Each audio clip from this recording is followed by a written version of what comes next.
आई तो हमार मौगी बहुत स्मार्ट लागती है, जाता नहीं खूब मजा लूटम। ये हमारे बच्चा के होखे वाला मतारी आई तो गजबे पे मुँह सारे। चलो ना चाय बनवा लिया जाए। अरे भाभूजी तू दीदिया वाला साड़ी काहे पहन ले लू है? भैया जी दीदी के साड़ी अच्छा लगे इसे पहन ले। अब हमरा यही ठंडी में नहाए के पड़ी।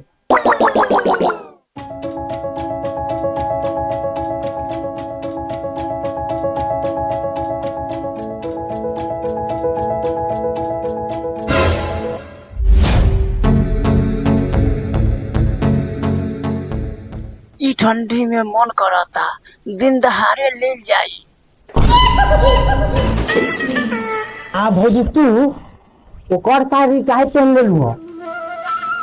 ई लोग के साड़ी के हेरा फेरी के चक्कर में भावो के भर पाजा हम पकड़ लेनी। ए भौजी ऐसे खिड़की से काहे ताकत रहलू? देखत रहली पैसा के गड्डी गिनत रहली। हम सहेजा दुख कटे। हाँ दीदी हाँ एकदम सही कहता नहीं, कैसे भी करके पैसा हमनी के अपना पास रखे। ना ये सब काम गलत बा। आइयो ना के बेटे सूते तो हमरा जरा चौकी पे ना गिरा देनी बिछौना पर, तो हम एक बाप के बेटी ना।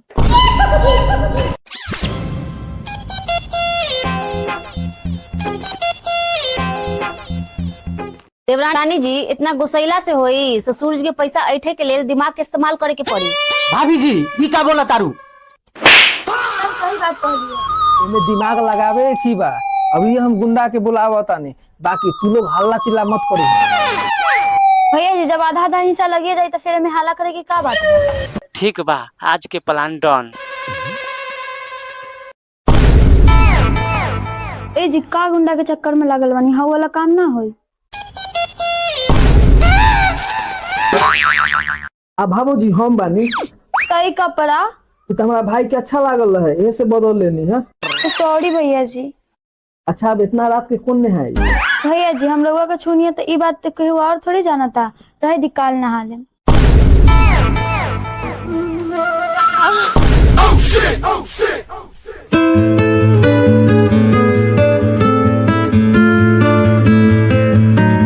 तब तक डकुन के इंतजार में भरा रही, जाते आदमी उनका के बुला के ले आवे।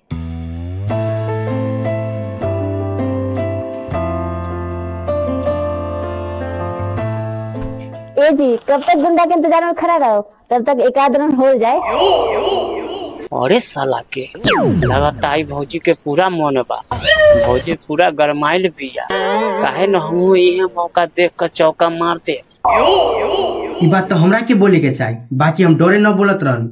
जब तू राजी बारू तो चलो भौजी।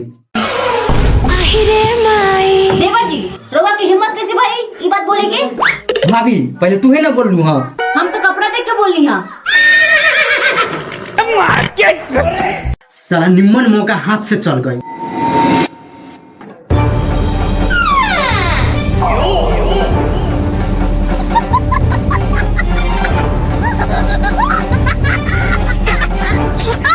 कल 1 लाख रुपया चूल्हा से लेवे के बा और 50,000 ढकेलना के मार से।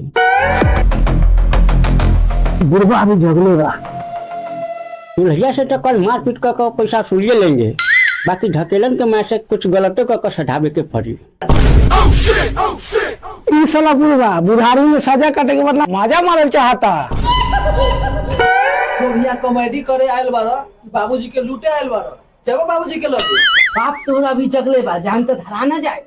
ये दोगला के बेटा तू लोग चोर ना डाकू बड़े डाकू, तो फिर डराले का है?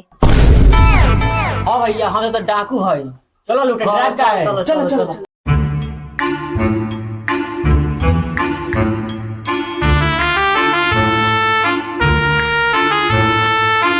बउआ लोग डाकू बस इतना ला बात ला, तू बंदूक सटा देला, तू बंदूक हटाब। अभी हम पूरा जेबी के पैसा देता नहीं। हटा दे रे चाचा। अच्छा देवन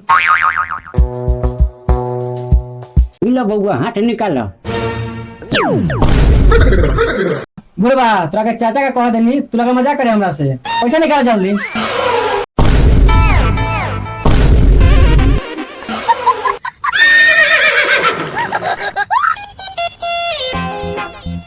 छोड़ दो बाबू के, तो हम लोग के जो कुछ चाहिए ना वो बाबूजी दी है।